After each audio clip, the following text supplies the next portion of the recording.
জি sir.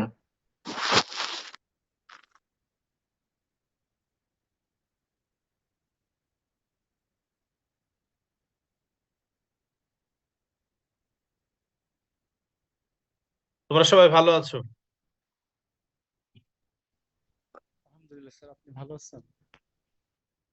আচ্ছা। রোজার মাস, অনেকেই রোজা রেখেছো। আহ, রোজায় রেখে তারাবি পড়ে আসলে অনলাইনে ক্লাস করা একটু কষ্টই হয়ে যায় তোমাদের। যাই হোক, কিছু করার নেই, এটুকু মানতে হবে। পূর্বে আমরা যেমনটি আলোচনা করেছিলাম যে আমরা সপ্তাহে 2 দিন ক্লাস নিব। একদিন হচ্ছে এস্টিমেশন, আর একদিন টেস্ট অফ হাইপোথিসিস। গত সোমবারে আমরা এস্টিমেশন পার্ট থেকে একটা ক্লাস নিয়েছি। আজকে টেস্ট অফ শুরু করব ইনশাল্লাহ। তার আগে একটু রিকল করো, গতদিন যখন আমরা স্ট্যাটিস্টিক্যাল ইনফারেন্সের এস্টিমেশনের লেকচারটা শুরু করেছিলাম, ওখানে একটা ইন্ট্রোডাক্টরি পার্ট ছিল। সেখানে টেস্ট অফ হাইপোথিসিসের একটা চার্ট দেখিয়েছিলাম, 5টা স্টেপের কথা বলেছিলাম। দেখেছো কি, মনে আছে কারো?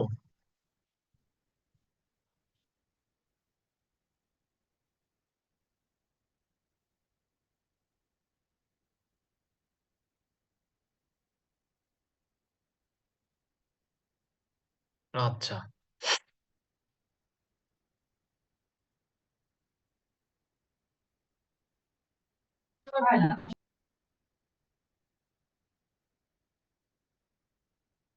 তোমরা মোটামুটি 34 জন যুক্ত হয়েছো, আর 2-1 জন হয়তো যুক্ত হয়ে যাবে। আমরা ফর্মালি শুরু করে দিলাম।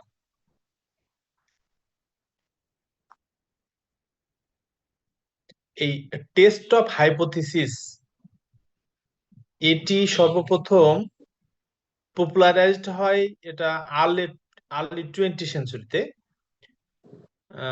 বলতে পারো যে মূলত 1700 শতকের ওই সময়টাতে প্রথম জন আরবুথনটকেই এই ক্রেডিটটা দিতে হয় যে উনি সর্বপ্রথম স্ট্যাটিস্টিক্যাল হাইপোথিসিস অথবা টেস্ট অফ হাইপোথিসিস, এটি সর্বপ্রথম এই টার্মটা ইউজ করেন।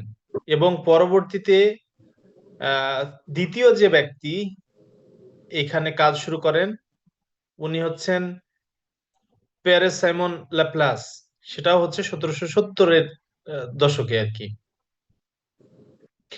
এইটা টেস্ট অফ স্ট্যাটিস্টিক্যাল হাইপোথিসিসের যে হিস্টোরি আছে, সেখানে গেলেই এই তথ্যগুলো তোমরা পাবা।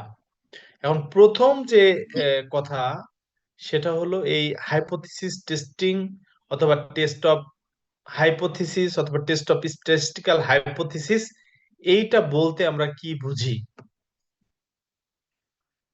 টেস্ট অফ হাইপোথিসিস নামটার দিকে একটু খেয়াল করলেই দেখতে পারবা, বুঝতে পারবা আর কি, যে hypothesis test, test of hypothesis, hypothesis test. এখন কি হাইপোথিসিস টেস্ট? এই হাইপোথিসিসটা কি? হাইপোথিসিসটা হলো স্টেটমেন্ট। হ্যাঁ, এই স্টেটমেন্টটা কার সম্পর্কে? এটা হলো parameter of the distribution or population. একটা এক্সাম্পল দেওয়া যাক, একটা না কয়েকটা এক্সাম্পল আমরা একটু আগে দেখে নিই। টিচার, এখানে দুটো কেস আমি দিয়েছি, অ্যাসিউম করতে পারে। ধরো অ্যাসিউম করছি যে বরিশাল ইউনিভার্সিটিতে যে সকল ছাত্রছাত্রী লেখাপড়া করে, তাদের 60% স্টুডেন্ট লোয়ার মিডিল ক্লাস থেকে এই ইউনিভার্সিটিতে লেখাপড়ার উদ্দেশ্যে ভর্তি হয়েছে। এটা একটা আমার অ্যাসাম্পশন, যে 60% of the total student come from lower middle class family. এটা আমি অ্যাসিউম করলাম, হাইপোথিসিস, নাল হাইপোথিসিস। কিসের সম্বন্ধে? বরিশাল ইউনিভার্সিটির যত ছাত্র আছে, টোটাল ছাত্রকে যদি আমি কালেকশন হিসাবে নেই, তাহলে সেটাকে যদি পপুলেশন হিসাবে ট্রিট করি, এই পপুলেশন সম্বন্ধে আমি একটা মন্তব্য করলাম, একটা অ্যাসিউম করলাম, ধারণা করলাম যে এই বরিশাল ইউনিভার্সিটির যত স্টুডেন্ট আছে তার 60% লোয়ার মিডিল ক্লাস ফ্যামিলির থেকে লেখাপড়ার উদ্দেশ্যে সেখানে ভর্তি হয়েছে।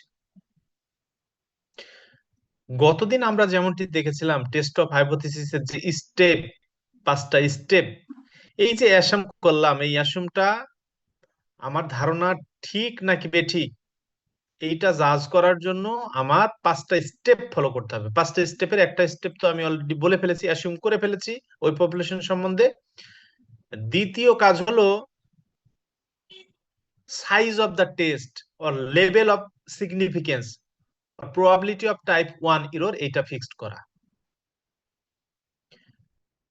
3 নম্বর হলো যে কোন টেস্ট স্ট্যাটিস্টিকটা ইউজ করতে হবে, অর্থাৎ আমি যে স্যাম্পলটা নিয়েছি এই স্যাম্পলটা কোন পার্টিকুলার ডিস্ট্রিবিউশন ফলো করে।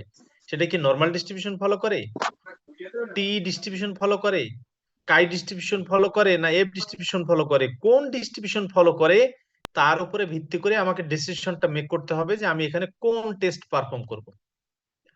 4 নম্বরে গিয়ে আমি পপুলেশন থেকে একটা স্যাম্পল কালেকশন করব এবং ওই স্যাম্পল থেকে আমি স্ট্যাটিস্টিকের মানটা নির্ণয় করব।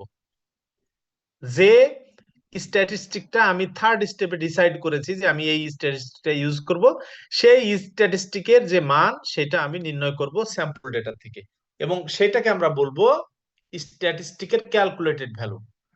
তোমরা ইতোমধ্যে জেনেছো যে স্ট্যাটিস্টিক্যাল কিছু টেবিল আছে, এই টেবিলগুলো টি টেবিল, জেড টেবিল, কাই টেবিল, এফ টেবিল, অনেকগুলো টেবিল সম্বন্ধে তোমাদের আইডিয়া আছে। এই টেবিলগুলো অলরেডি তোমরা দেখেছো। সেই স্ট্যান্ডার্ড টেবিল দেখবো, ওখানে টেবিলে প্রত্যেকটা স্ট্যাটিস্টিকের এগেনস্টে তার স্ট্যান্ডার্ড ভ্যালুগুলো লিস্ট করা আছে। এই ফোর্থ ফোর্থ স্টেপে আমি যে স্যাম্পল থেকে স্ট্যাটিস্টিকের ভ্যালুটা নির্ণয় করে বলছি calculated value of the test statistic, এখন এইটাকে কম্পেয়ার করব tabulated value of the test statistic. যদি আমার ক্যালকুলেটেড ভ্যালুটা টেবুলেটেড ভ্যালুর থেকে বড় হয়ে যায় তাহলে আমাদের নাল হাইপোথিসিসকে রিজেক্ট করতে পারবো, আদারওয়াইজ আমরা নাল হাইপোথিসিসকে রিজেক্ট করতে পারবো না। এই ডিসিশনটা আমাদের মেক করতে হবে 5 নম্বর স্টেপে গিয়ে। তাহলে এখানে দেখতে পাচ্ছ তোমরা যে ওই শিক্ষক অ্যাসিউম করেছে 60% অফ বরিশাল ইউনিভার্সিটি এর 60% স্টুডেন্ট লোয়ার মিডল ক্লাস থেকে এসেছে, এটা একটা ধারণা হইতে পারে। আবার শিক্ষক অ্যাসিউম করতে পারে যে নতুন যে টিচিং মেথড এসছে সেটা আগের ওল্ড মেথডের থেকে বেশি ফ্রুটফুল, এই ধারণাও করতে পারে। একটা একটা ডাক্তার অ্যাসিউম করতে পারে যে কেউ যদি ডায়েট ডায়েট চার্ট মেনটেন করে, হ্যাঁ, খাবারটা কম খায়, ডোজ কম নেয় এবং ডিসিপ্লিন মেনটেন করে, এক্সারসাইজ করে, তাহলে এই 3টা অভ্যাস তার ডায়াবেটিক ডায়াবেটিক পেশেন্টের জন্য খুব ইফেক্টিভ হবে। এইটা একটা অ্যাজাম্পশন। এখন এই অ্যাজাম্পশন অনুযায়ী ডেটা কালেকশন করে আমাদের ডিসিশন মেক করতে হবে। একইভাবে এই কোয়ালিটি কন্ট্রোলে কোনো ম্যানুফ্যাকচারার চাইলেই তার প্রোডাক্টের কোয়ালিটি আর তার যে প্রসেসের ইফিসিয়েন্সি এটিও টেস্ট করতে পারে। তাহলে টেস্টের মূল কথা কি দাঁড়াইলো? টেস্টের মূল কথা দাঁড়াইলো যে পপুলেশন সম্বন্ধে, পপুলেশন প্যারামিটার অথবা পপুলেশন সম্বন্ধে একটা স্টেটমেন্ট, যে স্টেটমেন্টকে আমরা ওই পপুলেশন থেকে স্যাম্পল ড্র করে সেই স্যাম্পলের যে ক্যালকুলেটেড ভ্যালু, স্ট্যাটিস্টিকের যে ভ্যালু, সেই ভ্যালুর উপর ভিত্তি করে একটা স্পেসিফাইড লেভেল অফ সিগনিফিকেন্সের জন্য ডিসিশন মেক করব। তার মানে হলো এই যে ডেফিনেশনটা একটু পড়ো, এখানে এইটুকু একটু পড়ো। আমাকে শুনতে পাচ্ছ তো ঠিকঠাক মতো? জি স্যার। এইটা একটু দেখে নাও।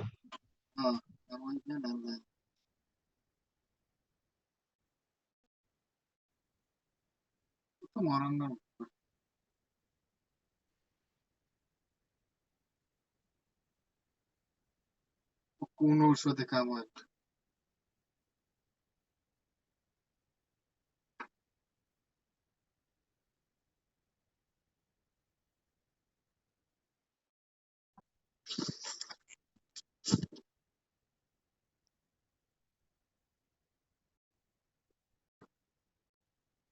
আচ্ছা, তাহলে আমরা এখন নেক্সট পেজে চলে যাচ্ছি। আমরা গতদিন যে চারটে স্টেপ গুলো দেখেছিলাম সেই স্টেপ গুলো আমি আবারও এখানে একবার লিখে দিয়েছি তোমাদের জন্য, যে ক্লাসিক্যাল হাইপোথিসিস টেস্টিং এর ক্ষেত্রে কি কি স্টেপ আমরা ফলো করব। এখানে আমি 5টা স্টেপের কথা লিখে দিয়েছি। নাল হাইপোথিসিস আর অল্টারনেটিভ হাইপোথিসিসের statement, select level of significance, test statistic কোনটা ইউজ করবা তার আইডেন্টিফিকেশন, ডিসিশন রুলটা ফর্মুলেট করা, আর ফাইনালি ডিসিশন নেওয়া। এই যে টেস্ট স্ট্যাটিস্টিক, এই টেস্ট স্ট্যাটিস্টিক নিয়ে কথা আছে। তোমাদের দুই গ্রুপের স্টুডেন্টেরই তো স্যাম্পলিং ডিস্ট্রিবিউশন কোর্সটি সম্পূর্ণ হয়েছে।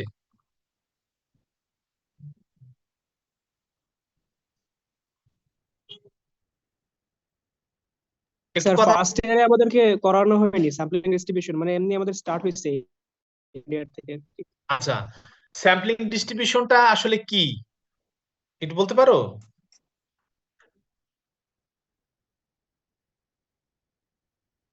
ফার্স্ট ইয়ারে তোমরা যে প্রবাবিলিটি ডিস্ট্রিবিউশন নিয়ে স্টাডি করেছো, এটা হলো র্যান্ডম ভেরিয়েবলের ডিস্ট্রিবিউশন।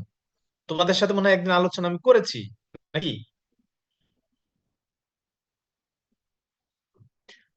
তোমরা ফার্স্ট ইয়ারে যে প্রবাবিলিটি ডিস্ট্রিবিউশন স্টাডি করেছো এই কোর্সটা, এটা হলো র্যান্ডম ভেরিয়েবল ডিস্ট্রিবিউশন।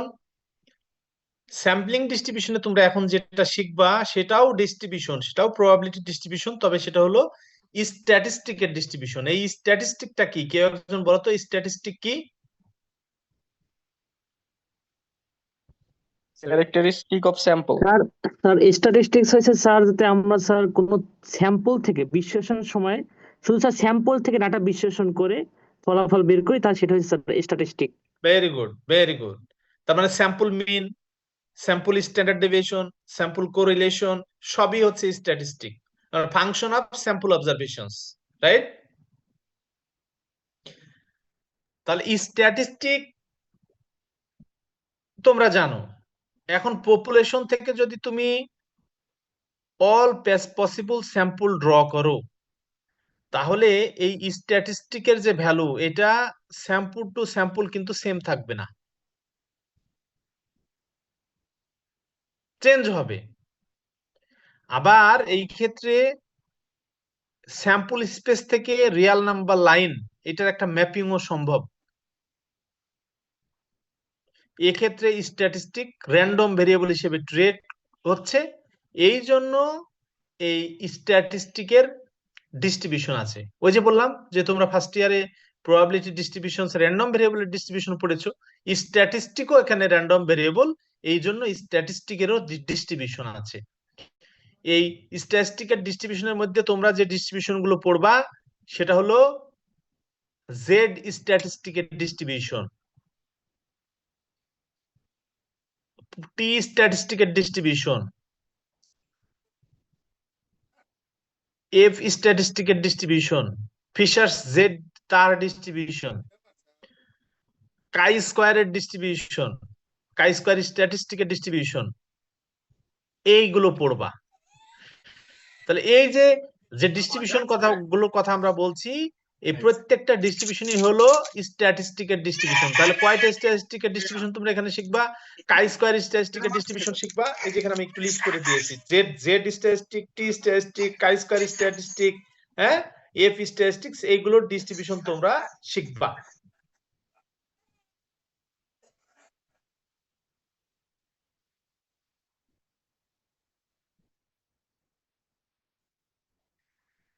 কথা কি বুঝেছো?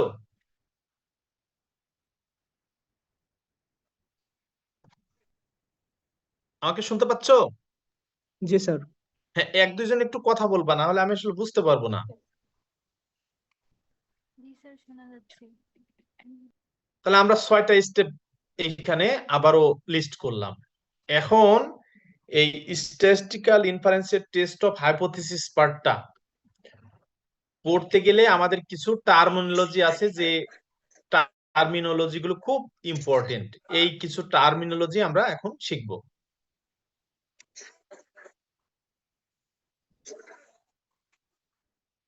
তাহলে আমরা আগে যেমনটি শিখলাম যে হাইপোথিসিস টেস্টিং এ মূলত আমাদের যে পপুলেশন, সেই পপুলেশনের প্যারামিটার অথবা পপুলেশনের যে স্টেটমেন্ট, যেটা আমরা টেস্ট করি কিসের ভিত্তিতে?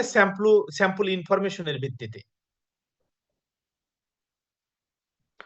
তাহলে আমাদের যে কনসেপ্ট গুলো খুবই ইম্পর্টেন্ট, তার একটি হলো নাল হাইপোথিসিস আর একটি অল্টারনেটিভ হাইপোথিসিস। সুতরাং নাল এবং অল্টারনেটিভ হাইপোথিসিস, এই নাল হাইপোথিসিস কি আর অল্টারনেটিভ হাইপোথিসিস কি, এইটা আমাদের শিখতে হবে।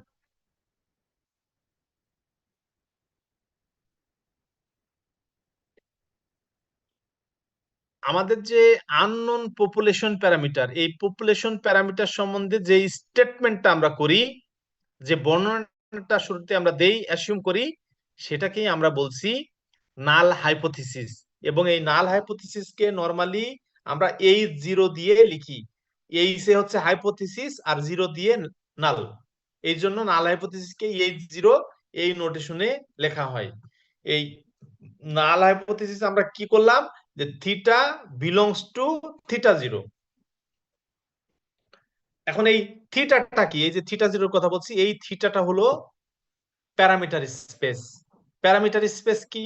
যেমন নরমাল ডিস্ট্রিবিউশনের অনলি দুটো প্যারামিটার, মিউ আর সিগমা স্কয়ার। তার নরমাল ডিস্ট্রিবিউশনের যে প্যারামেট্রিক স্পেস, এই প্যারামেট্রিক স্পেসে দুটো প্যারামিটার থাকবে, মিউ সিগমা স্কয়ার।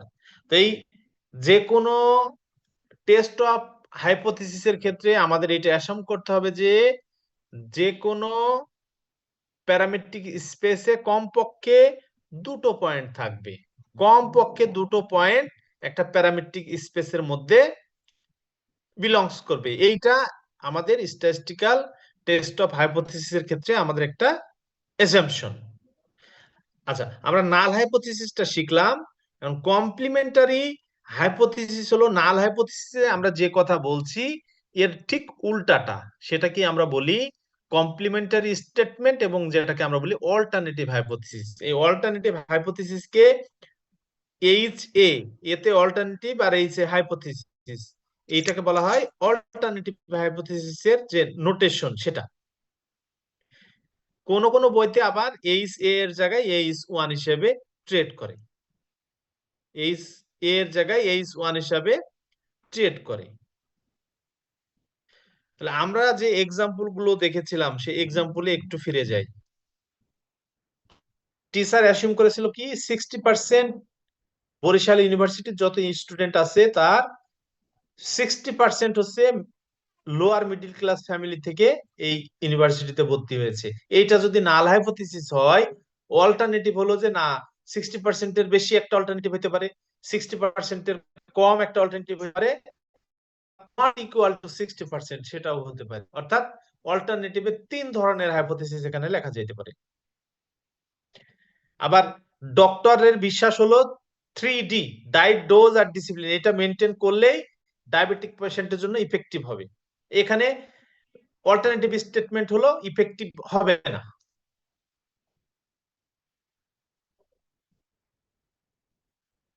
এরকম যতগুলো স্টেটমেন্ট তুমি লিস্ট করবা, প্রত্যেকটা স্টেটমেন্টেরই অল্টারনেটিভ দাঁড় করানো যাবে। এই নাল হাইপোথিসিসের ক্ষেত্রে যে স্টেটমেন্টটা দেওয়া হয়, এর এগেনস্টে অল্টারনেট যে স্টেটমেন্ট, সেটাকেই আমরা বলি অল্টারনেটিভ হাইপোথিসিস।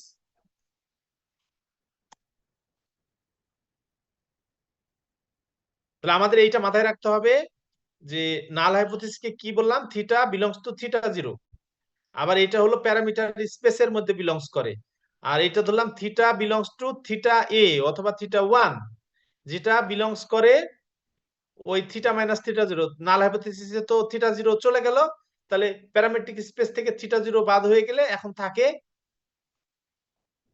থিটা 0 বাদ দিয়ে যেটা সেটা, তার মানে প্যারামেট্রিক স্পেস থেকে থিটা 0 বাদ দাও, সেটার মধ্যে বিলংস করবে থিটা 1। এবং এইটা আমাদের মাথায় রাখতে হবে যে থিটা 0 ইউনিয়ন থিটা 1, তার মানে দুটোর ইউনিয়ন হলো প্যারামেট্রিক স্পেস আর দুটোর ইন্টারসেকশন হলো নাল সেট। সিম্পল আর কম্পোজিট হাইপোথিসিস, আমরা দুটো হাইপোথিসিস অলরেডি ডিফাইন করেছি, নাল হাইপোথিসিস এবং অল্টারনেটিভ হাইপোথিসিস। এখন এই নাল হাইপোথিসিস আর অল্টারনেটিভ হাইপোথিসিস কে কখন সিম্পল বলবো আর কখন কম্পোজিট বলবো? এই নাল অথবা অল্টারনেটিভ হাইপোথিসিসের যদি অনলি একটা সিঙ্গেল পয়েন্ট থাকে, যেমন নরমাল ডিস্ট্রিবিউশনের যে প্যারামিটার মিউ, পপুলেশন মিন মিউ, এর সম্বন্ধে যদি আমি আইডিয়া করি যে এই পপুলেশন মিন সমান 50, তাহলে একটা পার্টিকুলার ভ্যালু দিয়ে এই ধারণাটা এইটাকে আমরা বলবো সিম্পল হাইপোথিসিস। আর যদি বলতাম যে পপুলেশন মিন মিউ গ্রেটার দ্যান 50, তাহলে আমরা কিন্তু এটা কমপ্লিটলি স্পেসিফাই না, 50 এর বেশি, 50 হতে পারে, 51, 52, 600, 1000, লাখ, যে কোনো সংখ্যা হইতে পারে। তাহলে এইটাকে আমরা সিম্পল হাইপোথিসিস বলতে পারবো না, এটাকে আমরা বলবো কম্পোজিট হাইপোথিসিস। তাহলে এইটা আমরা শিখলাম যে আমাদের যে নাল এবং অল্টারনেটিভ দুটো হাইপোথিসিস আমরা একটু আগে শিখেছি, সেই হাইপোথিসিসে যদি অনলি একটা সিঙ্গেল পয়েন্ট বিলংস করে তাহলে সেটাকে আমরা বলবো সিম্পল হাইপোথিসিস, আদারওয়াইজ এই হাইপোথিসিস হবে কম্পোজিট হাইপোথিসিস।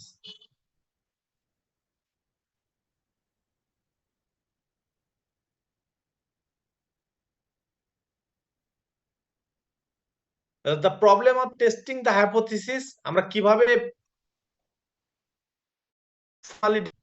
যে আমার যেহেতু পপুলেশন থেকে একটা পপুলেশন প্যারামিটার অথবা পপুলেশন সম্বন্ধে একটা বর্ণনা, একটা অ্যাজাম্পশন, এইটা টেস্ট করার জন্য ওই পপুলেশন থেকে স্যাম্পল নিব এবং সেই স্যাম্পল থেকে স্যাম্পল স্ট্যাটিস্টিক নির্ণয়ের মাধ্যমে টেবুলেটেড ভ্যালুর সাথে কম্পেয়ার করে ডিসিশন মেক করব যে নাল hypothesis rejected or null hypothesis accepted at A specified level of significance. এই একই কথা আমরা একটু ভিন্নভাবে বলতে পারি যে আমাদের যে স্যাম্পল স্পেস থাকবে সেটাকে আমরা দুটো পার্টিশনে ভাগ করব। একটা পার্টিশন কি বলবো আমরা, এবং দুটো পার্টিশন এটা হবে ডিসজয়েন্ট, একটা বলবো ক্রিটিক্যাল রিজন আর একটা হলো অ্যাকসেপ্টেন্স রিজন। ক্রিটিক্যাল রিজন কি? এই ক্রিটিক্যাল রিজন হলো সেটা যে রিজিয়নে যদি আমার ডেটাটা বিলংস করে তাহলে আমরা নাল হাইপোথিসিসকে রিজেক্ট করব, আর যদি অ্যাকসেপ্টেন্স রিজনে বিলংস করে তাহলে আমরা নাল হাইপোথিসিসকে অ্যাকসেপ্ট করব। তাহলে সি হলো এখানে ক্রিটিক্যাল রিজন আর এ হলো অ্যাকসেপ্টেন্স রিজন। এই C belongs to R to the power N, এটার অর্থ কি বলতে পারো?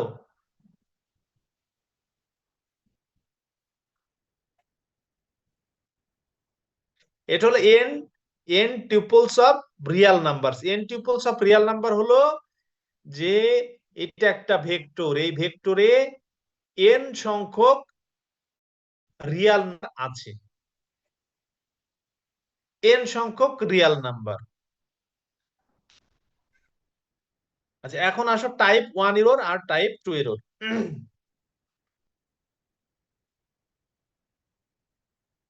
আমরা দুটো হাইপোথিসিস অলরেডি শিখেছি, নাল হাইপোথিসিস আর অল্টারনেটিভ হাইপোথিসিস। ঘটনা এরকম হতে পারে যে নাল হাইপোথিসিস যেটা ধরেছে সেটা সত্য এবং সেটা অ্যাকসেপ্ট করা হইলো, তার মানে সত্য নাল হাইপোথিসিস অ্যাকসেপ্ট করা হলো। এরপরে আরেকটা হতে পারে কি, নাল হাইপোথিসিস মিথ্যা, সেটাকে রিজেক্ট করা হলো। তাহলে এক্ষেত্রে খেয়াল করো দুটোই কারেক্ট ডিসিশন। আমার নাল হাইপোথিসিস সত্য যখন, তখন আমরা অ্যাকসেপ্ট করছি, এটা একটা। দ্বিতীয় হলো নাল হাইপোথিসিস মিথ্যা, সেটাকে আমরা রিজেক্ট করছি। তাহলে এই দু ক্ষেত্রেই আমরা কারেক্ট ডিসিশন নিচ্ছি। আবার উল্টাটাও হইতে পারে যে নাল হাইপোথিসিস সত্য, যেটা অ্যাসিউম করা হয়েছে সেটা সত্য, বাট আমরা সেটাকে রিজেক্ট করে দিচ্ছি। আবার এরকম হইতে পারে যে নাল হাইপোথিসিস মিথ্যা, বাট সেটা আমরা অ্যাকসেপ্ট করছি। তাহলে এর দুটোই দেখো, এটা কিন্তু ভুল সিদ্ধান্ত। আগের দুটো যেমন সঠিক সিদ্ধান্ত, পরের দুটো হলো ভুল সিদ্ধান্ত। ভুল সিদ্ধান্ত কি? যে নাল হাইপোথিসিস সত্য, বাট আমরা এটাকে রিজেক্ট করে দিলাম। আবার আরেকটা ভুল সিদ্ধান্ত হলো নাল হাইপোথিসিস মিথ্যা, সেটাকে আমরা অ্যাকসেপ্ট করলাম। একটা হলো রিজেক্টের ভুল আর আরেকটা হলো অ্যাকসেপ্টের ভুল। এই দুটো ভুল মানে কি দুটো ইরর, একটাকে আমরা বলছি টাইপ 1 ইরর আর একটাকে বলছি টাইপ 2 ইরর। টাইপ 1 ইরর কোনটা? টাইপ 1 ইরর হলো নাল হাইপোথিসিসকে আমরা রিজেক্ট করছি যখন নাল হাইপোথিসিস সত্য, সত্য নাল হাইপোথিসিসকে রিজেক্ট করে দেওয়া হলো টাইপ 1 ভুল। আর মিথ্যা নাল হাইপোথিসিসকে অ্যাকসেপ্ট করা হলো টাইপ 2 ভুল। এই দুটো ভুল এই যে এখানে আমি একটু লিখে দিয়েছি।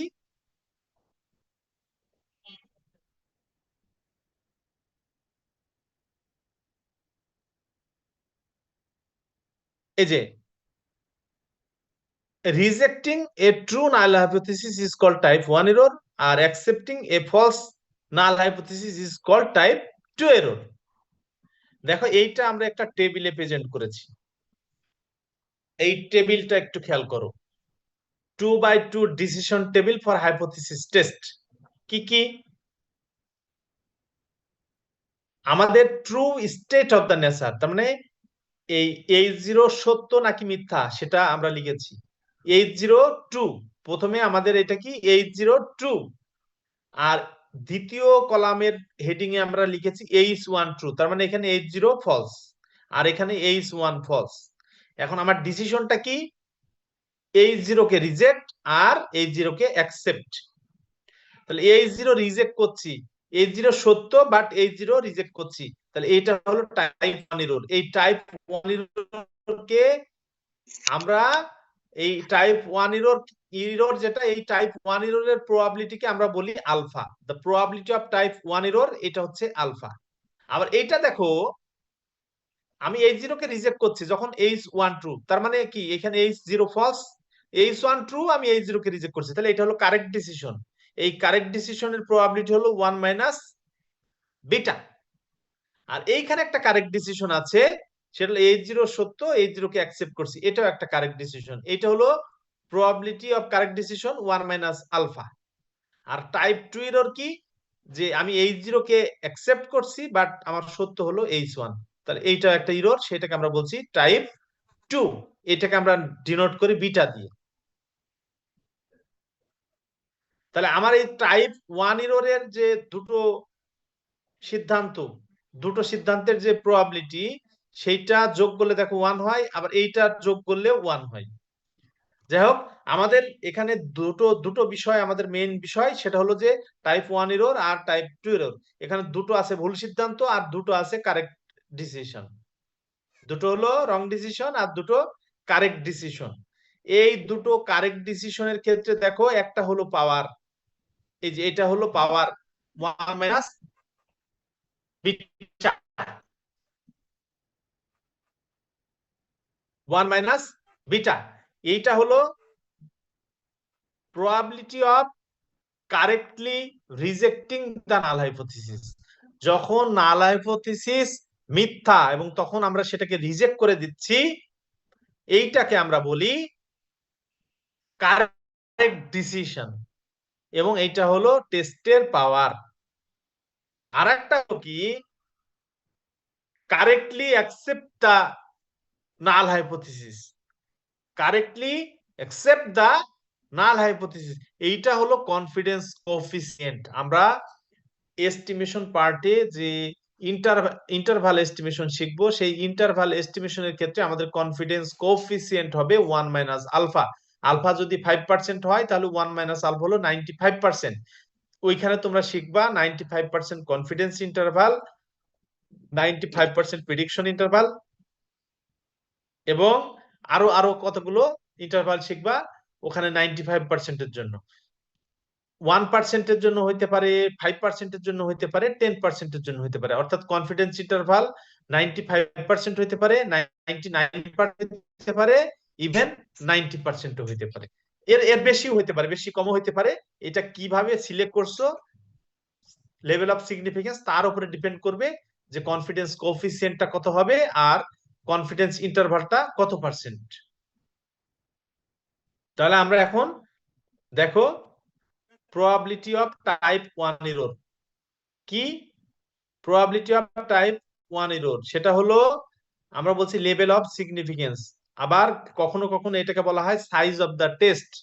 Size of the test, level of significance, probability of type 1 error একই কথা। একইভাবে প্রবাবিলিটি অফ টাইপ 2 এরর, এটাকে ডিনোট করছি আমরা বিটা দিয়ে। এইটা হলো এই যে নিচের এই ফর্মুলাটা, কখন যে probability of accept H0 when H1 is true। এখন পাওয়ারকে আমরা ডিফাইন করি 1 মাইনাস বিটা দিয়ে, একটু আগেই দেখাইলাম। এই পাওয়ার সমান হচ্ছে 1 মাইনাস বিটা, যেটা আমরা বলছি কি probability of reject H0 when H1 false, তার মানে reject H0 when H0 false, তার মানে ট্রু হলো H1। এই হাইপোথিসিস টেস্টিং এর ক্ষেত্রে আমরা মূলত ইন্টারেস্টেড হলো লো আলফা এবং হাই 1 মাইনাস বিটা। তার মানে কোন একটা টেস্টের লেভেল অফ সিগনিফিকেন্স যত কম হবে এবং পাওয়ার যত বেশি হবে, সেটা ওই টেস্ট যে ভালো সেটা নির্দেশ করবে। তাহলে যে কোনো টেস্টের জন্য আমাদের প্রত্যাশিত মান হলো লেভেল অফ সিগনিফিকেন্স হবে কম, বাট ওই টেস্টের পাওয়ারটা হবে বেশি। আমি এক দুইটা এক্সাম্পল একটু দেই, তাহলে বিষয়টি ক্লিয়ার হবে।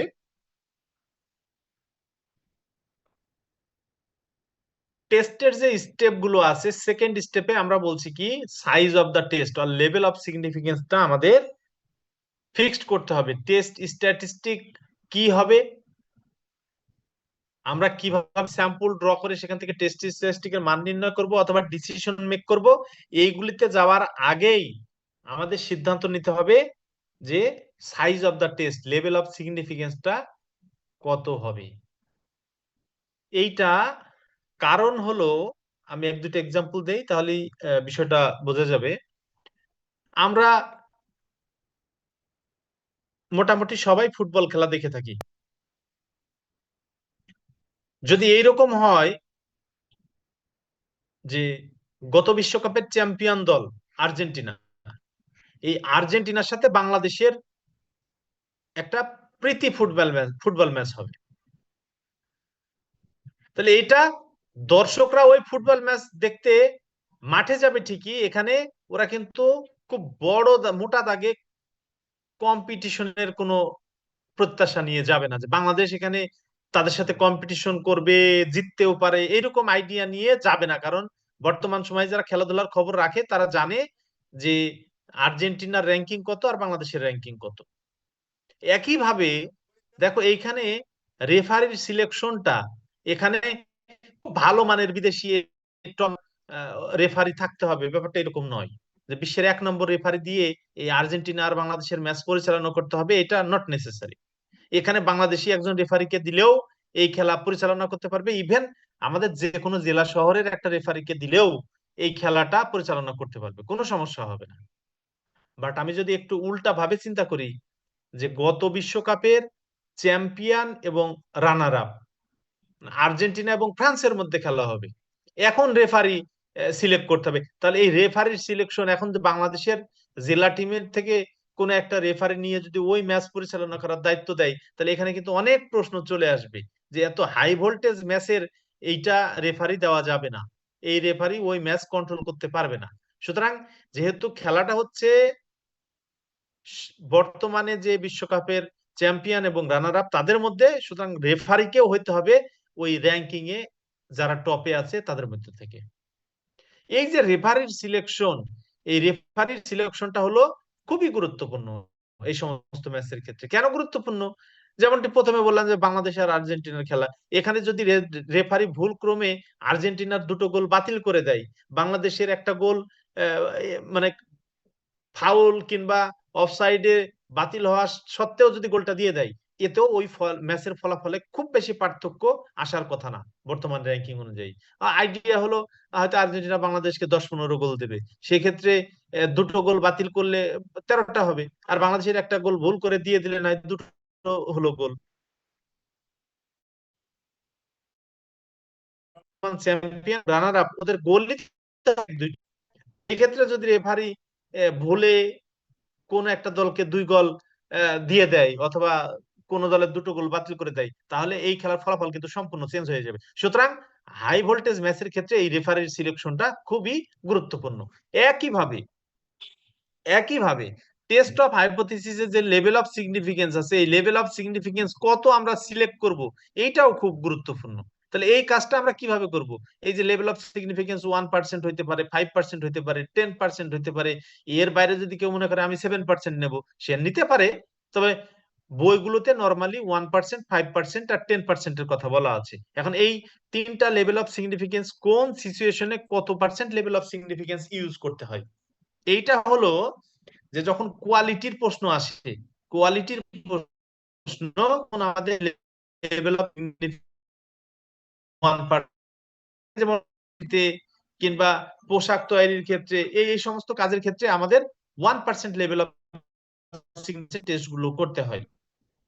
আর আমাদের দেশের যে ভোট, পোলিং এজেন্ট, হ্যাঁ, পাবলিক ওপিনিয়ন, এই সমস্ত সিচুয়েশনে 10% ইউজ করা যাইতে পারে। 10% ইউজ করলেই এই সমস্ত সিচুয়েশন আমরা টেস্ট করতে পারবো। আর ইন জেনারেল 5% লেভেল অফ সিগনিফিকেন্সে আমরা নরমালি টেস্ট গুলো করে থাকি।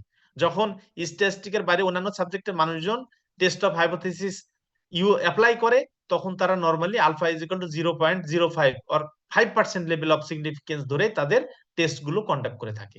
এবং আমরাও অধিকাংশ ক্ষেত্রে 5% লেভেল অফ সিগনিফিকেন্স ধরেই আমাদের কাজগুলো করব, আনলেস কোয়ালিটির প্রশ্ন যদি না আসে অথবা পোলিং এজেন্ট অথবা পাবলিক ওপিনিয়ন এই সমস্ত এই ধরনের মতামত যদি আমাদের সামনে না আসে, সেক্ষেত্রে আমরা নরমালি 5% ইউজ করব। তাহলে আজকে মোটা দাগে আমরা এখনো পর্যন্ত যেটা শিখলাম সেটা হলো যে টেস্ট অফ হাইপোথিসিস কি। এটা আমরা সহজে যেটা শিখলাম যে আমাদের যে পপুলেশন থাকবে, এই পপুলেশনের প্যারামিটার অথবা ওই পপুলেশন সম্বন্ধে যে অ্যাজাম্পশন, সেই অ্যাজাম্পশনটাই আমরা টেস্ট করব on the basis of sample information under specified level of significance. তাহলে সেটা কি আমরা বলবো টেস্ট অফ হাইপোথিসিস। আরো একটা এক্সাম্পল আমি দেই, যেমন এইরকম হতে পারে যে কেউ একজন অসুস্থ, এখন ডেঙ্গুর সিজন মোটামুটি শুরু হয়ে গেছে। তো ডাক্তারের কাছে গেল প্রচন্ড জ্বর এবং মাথা ব্যথা নিয়ে। ডাক্তার হয়তো ওই পেশেন্টকে কিছু জিজ্ঞেস করবে, স্টুডেন্টকে কিছু জিজ্ঞেস করবে কি কি ধরনের সমস্যা, সেই সমস্যার উপর ভিত্তি করে সে একটা ধারণা করবে। তার একটা, যেহেতু তিনি ডাক্তার, ওনার অভিজ্ঞতা আছে, উনি কিন্তু একটা আইডিয়া করবে যে এই স্টুডেন্টের কি হতে পারে।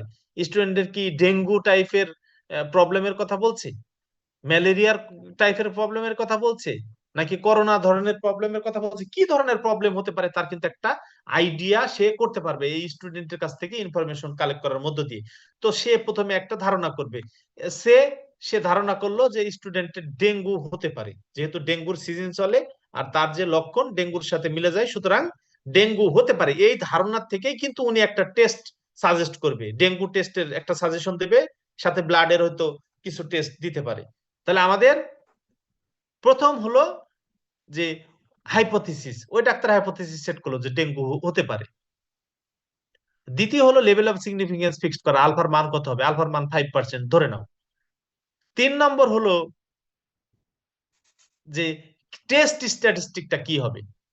দেখবা এখনকার দিনে ওই কোন মেথডে টেস্ট করছে সেই মেথডের নাম, টেস্টের যে রেজাল্ট, টেস্টের ফলাফলের উপরে লিখে দেয় যে এটা কোন মেথডে টেস্ট করা হয়েছে, এবং ওই টেস্টের ভ্যালুটা কত এসছে ওই পার্টিকুলার স্টুডেন্টের জন্য, এবং তার সাথে সাথে তারা তার যে একটা রেফারেন্স ভ্যালু, নরমাল রেঞ্জ, সেটাও দিয়ে দেয়।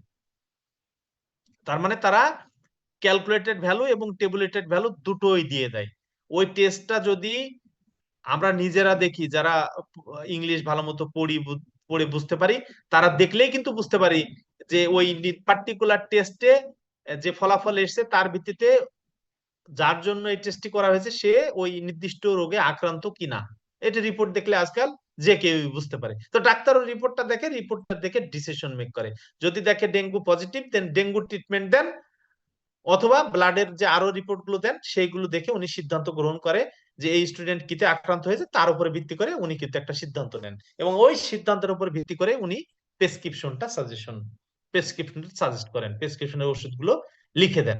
এই হলো মোটামুটি টেস্ট অফ হাইপোথিসিস, যেটা আমরা আজকে শুরু করেছি। এখন এই টেস্ট অফ হাইপোথিসিস এর 5টা স্টেপ, এই 5টা স্টেপ আমি এখন যেটা বললাম সেটা গতদিনও ব্রিফ করেছিলাম, আজকেও আমি আবার নতুন করে লিস্ট করে দিয়েছি। এরপরে আমরা কিছু টার্মিনোলজি শিখেছি, কিছু টার্মস শিখেছি, যে টার্মস গুলো আমরা টেস্ট অফ হাইপোথিসিসে বারংবার ইউজ করব। এই টার্মগুলোর মধ্যে প্রথমত ছিল নাল এবং অল্টারনেটিভ হাইপোথিসিস। এই নাল হাইপোথিসিস আমরা যেমনটি শিখলাম যে আমাদের পপুলেশন প্যারামিটার সম্বন্ধে একটা অ্যাসারশন, বর্ণনা, ধারণা, সেটাকে আমরা বলছি নাল হাইপোথিসিস। আর নাল হাইপোথিসিস এর এগেইনস্টে অল্টারনেটিভের যে বক্তব্য সেটাকে আমরা বলছি অল্টারনেটিভ হাইপোথিসিস। এই নাল হাইপোথিসিস আর অল্টারনেটিভ হাইপোথিসিস সিম্পল অথবা কম্পোজিট হতে পারে। এরপরে আমরা আরো দুটো টার্ম শিখলাম, টাইপ 1 এরর আর টাইপ 2 এরর। এই টাইপ 1 এরর আর টাইপ 2 এরর আমরা আমাদের যে নাল হাইপোথিসিসের উপর ভিত্তি করে 4টা মোটামুটি দেখলাম 4 ধরনের ডিসিশন হতে পারে। সেটা হলো যে আমাদের নাল হাইপোথিসিস সত্য, সেটা অ্যাকসেপ্ট, এটা একটা কারেক্ট ডিসিশন। নাল হাইপোথিসিস মিথ্যা, সেটা রিজেক্ট, এটা একটা কারেক্ট ডিসিশন। আবার এমনও হতে পারে নাল হাইপোথিসিস সত্য বাট এটাকে রিজেক্ট করে দিচ্ছি, একটা ভুল। আবার হতে পারে নাল হাইপোথিসিস মিথ্যা বাট অ্যাকসেপ্ট করছি, তাহলে সেটা আরেকটা ভুল হতে পারে। এখানে নাল হাইপোথিসিসকে রিজেক্ট করার যেমন ভুল হতে পারে, আবার নাল হাইপোথিসিসকে অ্যাকসেপ্ট করার ভুলও হতে পারে। এই একটা ভুলকে আমরা বলছি টাইপ 1 এরর, আর একটা হলো টাইপ 2 এরর। টাইপ 1 এরর হলো নাল হাইপোথিসিসকে রিজেক্ট করা যখন নাল হাইপোথিসিস সত্য, আর টাইপ 2 এরর হচ্ছে নাল হাইপোথিসিসকে অ্যাকসেপ্ট করা যখন নাল হাইপোথিসিসটা ফলস। এইটা হলো টাইপ 1 এবং টাইপ 2 এরর। আর এই প্রবাবিলিটি অফ টাইপ 1 এরর সেটাকে আমরা বলছি লেভেল অফ সিগনিফিকেন্স, সেটা হলো আলফা। আর type 2 error, probability of type 2 error, সেটা হলো beta. Probability of type 2 error কি? Probability of accepting null hypothesis when null hypothesis false or alternative hypothesis sir true. হ্যাঁ স্যার আমরা যে স্যার নাল hypothesis যে স্যার কারেক্ট না false, sir এইটা আমরা বুঝবো কিভাবে বা এটা ডিফাইন করবো কিভাবে?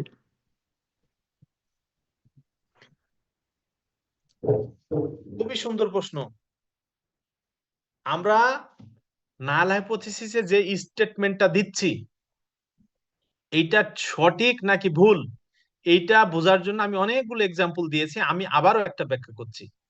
যেমন প্রথম যে এক্সাম্পলটি দিয়েছিলাম যে বরিশাল ইউনিভার্সিটির কোন একজন শিক্ষক অ্যাসিউম করছে বরিশাল ইউনিভার্সিটিতে যে স্টুডেন্ট ভর্তি হয়েছে তার 60% স্টুডেন্ট এসছে লোয়ার মিডল ক্লাস ফ্যামিলি থেকে, এখানে ভর্তি হয়েছে লেখাপড়ার উদ্দেশ্যে।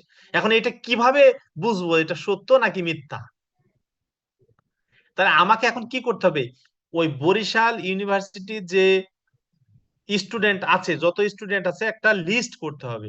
লিস্ট করার পর কমপ্লিট একটা স্যাম্পলিং ফ্রেম করতে হবে, করার পর সেখান থেকে আমাকে একটা স্যাম্পল ড্র করতে হবে। এখন এই স্যাম্পল ড্র করে ওই স্যাম্পলের উপর ভিত্তি করে আমার কিছু ইনফরমেশন কালেক্ট করতে হবে। কি ইনফরমেশন কালেক্ট করতে হবে? যেমন একটা স্টুডেন্ট লোয়ার মিডল ক্লাস থেকে অথবা আপার মিডল ক্লাস থেকে কোন ক্লাস থেকে আসছে, এটা কি দিয়ে আমরা নির্ধারণ করতে পারি বলতো? একটা এরকম হইতে পারে যে মান্থলি সে কত টাকা ফ্যামিলি থেকে পায়, এটা একটা ইন্ডিকেটর হইতে পারে। সে টিউশনি করে কিনা, সেটা একটা ইন্ডিকেটর হইতে পারে। সে ফ্রিকোয়েন্টলি বাইরে খাওয়া দাওয়া করে কিনা, সেটা একটা ইন্ডিকেটর হইতে পারে। সে বিভিন্ন স্থানে ভ্রমণ করে কিনা, এটা একটা ইন্ডিকেটর হইতে পারে। এরকম অনেকগুলো ইন্ডিকেটর হইতে পারে। মনে করো যে ডেটা কালেকশন করে এরকম 5-7 ধরনের তথ্য নিয়ে, সেই তথ্য নিয়ে সেইগুলো যদি অ্যানালাইসিস করি, সেখান থেকে কিন্তু সহজেই আইডেন্টিফাই করা যায় যে সে আসলে কোন ক্লাসে বিলংস করে। এই কাজটা করার জন্য ওই যে আমরা বললাম টেস্ট স্ট্যাটিস্টিক নির্ণয় করব। টেস্ট স্ট্যাটিস্টিক নির্ণয় করে সেই টেস্ট স্ট্যাটিস্টিকের ভিত্তিতে ডিসিশন নেব।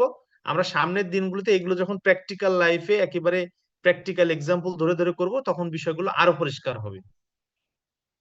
যেমন ডাক্তার কি ধারণা করলো, স্টুডেন্টের ডেঙ্গু হয়ে থাকবে। ডাক্তার ধারণা করলো স্টুডেন্টের ডেঙ্গু হয়ে থাকবে, উনি এখন কি দিল?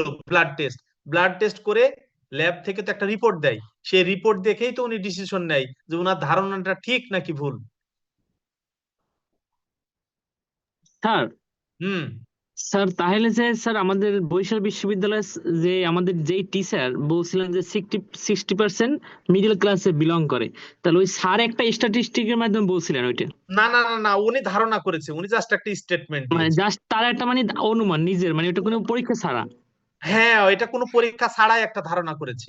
জি স্যার, এবার বুঝতে পারছি স্যার। যেমন ধরো, যেমন ধরো এই আমেরিকান যে ইলেকশন হলো, হ্যাঁ, ইলেকশনের আগে আমার হয়তো তুমি আমাকে জিজ্ঞেস করলে, স্যার আপনি বলেন তো এবার আমেরিকান ইলেকশনে কে জিতবে, তা আমি একটা ধারণা করলাম যে ট্রাম্প জিতবে কি কমলা হ্যারিস, এরকম পাবলিকরা ধারণা করেছে না, অ্যাসিউম করেছে না।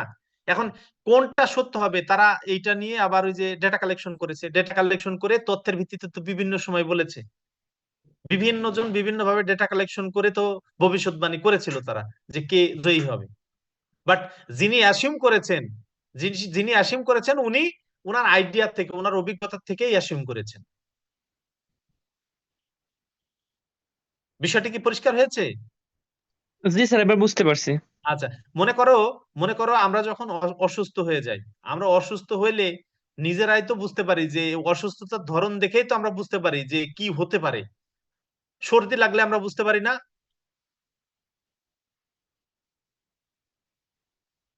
সর্দি লাগলে কিন্তু আমরা খুব সহজেই বুঝতে পারি, ঠান্ডা লাগলে আমরা বুঝতে পারি। এখন দেখো জ্বর আসছে, আমরা বুঝতে পারছি জ্বর আসছে, বাট এই জ্বরটা কেন এসছে এটার জন্য কিন্তু টেস্টের প্রয়োজন আছে। জ্বর আসছে এটা বুঝতে পারছি, বাট কেন জ্বর এসছে এইটা এইটা, যেমন ধরো ডেঙ্গুর সিজন চলছে, আমার ধরো জ্বর এসছে, ডেঙ্গুর যে লক্ষণ তার কিছু লক্ষণ আছে, আমি খুব সহজেই কিন্তু অনুমান করতে পারি যে আমার ডেঙ্গু হতে পারে। কিসের ভিত্তিতে আমি এই ধারণাটা করলাম? আমার অভিজ্ঞতার ভিত্তিতে, আমার যে সিমটমস এই অভিজ্ঞতার ভিত্তিতেই আমি এই ধারণাটা করলাম। এখন আদৌ ডেঙ্গু হয়েছে কিনা এটা নিশ্চিত তো হতে হবে টেস্টের মধ্য দিয়ে। তা আমরাও টেস্ট অফ হাইপোথিসিসে ওই কথাটাই বলছি যে পপুলেশন প্যারামিটার অথবা পপুলেশন সম্বন্ধে যে স্টেটমেন্ট দিচ্ছি সেটাকে আমরা বলছি হাইপোথিসিস, নাল হাইপোথিসিস। এখন এই নাল হাইপোথিসিসটা সত্য নাকি মিথ্যা এই সিদ্ধান্তটা নেওয়ার জন্য ওই পপুলেশন থেকে একটা স্যাম্পল ড্র করতে হবে, এবং স্যাম্পল ইনফরমেশনের ভিত্তিতেই আমরা ওই সিদ্ধান্তে পৌঁছাইতে পারবো। এখন স্যাম্পল ইনফরমেশন বলতে কি, ওই যে স্যাম্পলে ফাংশন অফ স্যাম্পল অবজারভেশন যেটাকে আমরা বলছি স্ট্যাটিস্টিক। এখন টেস্ট স্ট্যাটিস্টিক তো অনেকগুলো আছে, স্যাম্পলিং ডিস্ট্রিবিউশন সব একটা একটা করে ওই স্ট্যাটিস্টিক এবং তার ডিস্ট্রিবিউশন গুলো শিখবা।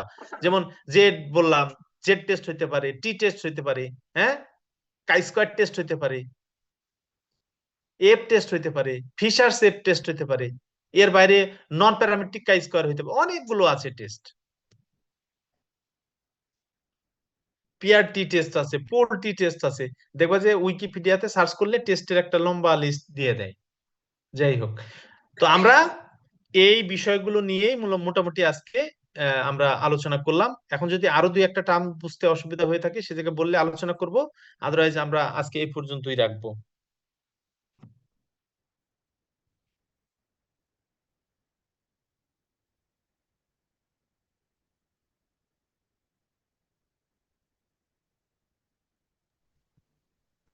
স্যার আপনি আজকে যে ক্লাস নিয়েছেন আমরা সবকিছু বুঝতে পারছি আলহামদুলিল্লাহ। খুবই ভালো, খুবই ভালো, সব যদি বুঝতে পারো খুবই ভালো। তাহলে আমি লেকচার নোটটাও আপলোড করে দেব, একটু রিভিউ করে নিও। আর আজকালকে তো ওই যে আর্টিফিশিয়াল ইন্টেলিজেন্স থেকে যে অ্যান্সার গুলো পাওয়া যাচ্ছে, বেশ গোছানো অ্যান্সার পাওয়া যায় এখানে। প্রতিটা টার্ম যদি একটু গুগলে বসে সার্চ করো দেখবা যে ওই রিলেটেড বেশ সুন্দর সুন্দর কথাবার্তা সেখানে চলে আসছে। জাস্ট একটু পড়তে হবে, একটু দেখতে হবে। আমি আগামী রবিবার সম্ভবত স্টেশনে থাকবো না, শনি রবি স্টেশনে থাকবো না। সেক্ষেত্রে সোমবারে ক্লাসটা না হওয়ার একটা সম্ভাবনা আছে। যদি সোমবারে ক্লাস নেই আমি তোমাদেরকে জানাবো, আর যদি না জানাই তাহলে ধরে নিও যে সোমবারে ক্লাসটা হবে না, বাট বৃহস্পতিবারে ক্লাসটা হবে। ঠিক আছে স্যার। আচ্ছা, তাহলে সবাই ভালো থাকো, গুড নাইট, নেক্সট ক্লাসে কথা হবে ইনশাল্লাহ।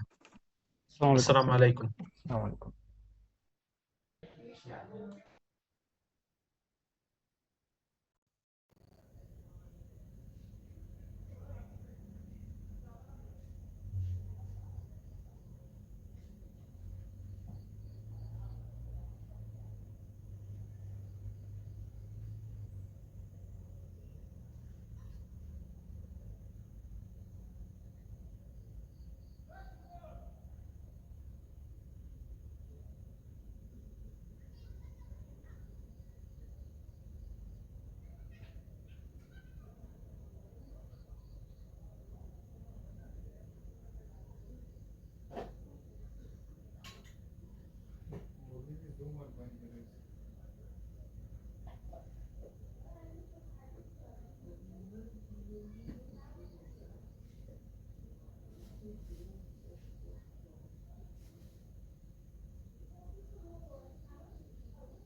রোগের কথা হারাতে ভুগছো তো মোরার রোগ বাড়ে